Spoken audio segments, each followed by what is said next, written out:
Charlie and the Chocolate Factory. Mr. Wonka and the Indian Prince. Prince Pondicherry wrote a letter to Mr. Willy Wonka, said Grandpa Joe, and asked him to come all the way out to India and build him a colossal palace entirely out of chocolate. Did Mr. Wonka do it, Grandpa? He did indeed, and what a palace it was. It had 100 rooms, and everything was made out of either dark or light chocolate. The bricks were chocolate, and the cement holding them together was chocolate, and the windows were chocolate, and all the walls and ceilings were made out of chocolate. So were the carpets and the pictures, and the furniture and the beds. And when you turned on the taps in the bathroom, hot chocolate came pouring out. When it was all finished, Mr. Wonka said to Prince Pondicherry, "I warn you, though, it won't last very long, so you'd better start eating it right away." "Nonsense," shouted the prince.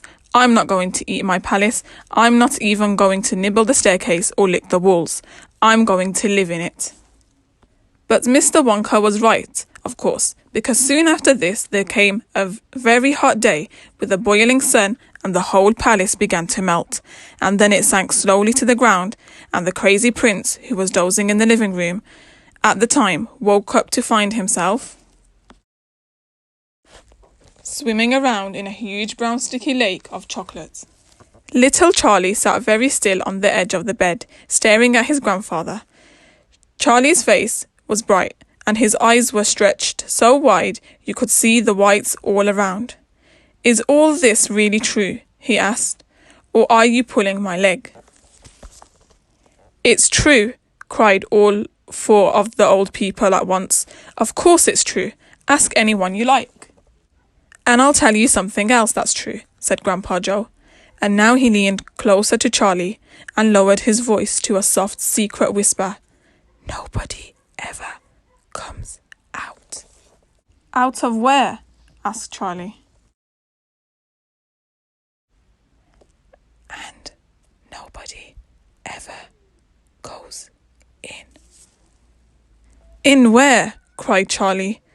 "Wonka's factory, of course." "Grandpa, what do you mean?" "I mean workers, Charlie." "Workers?" "All factories," said Grandpa Joe, "have workers streaming in and out of the gates in the morning and evenings, except Wonka's. Have you ever seen a single person going into that place or coming out?" Little Charlie looked slowly around at each of the four old faces, one after the other, and they all looked back at him. They were friendly, smiling faces, but they were also quite serious. There was no sign of joking or leg pulling on any of them. "Well, have you?"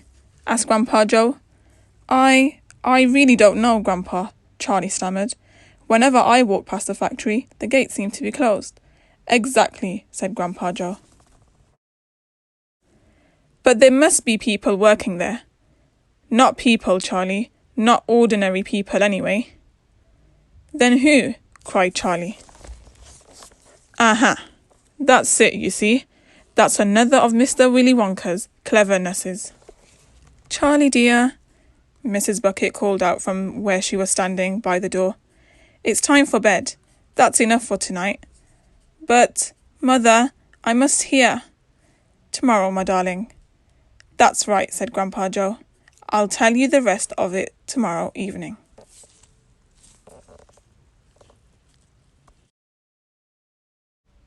Thank you for watching. Stay tuned for Chapter 4 of Charlie and the Chocolate Factory.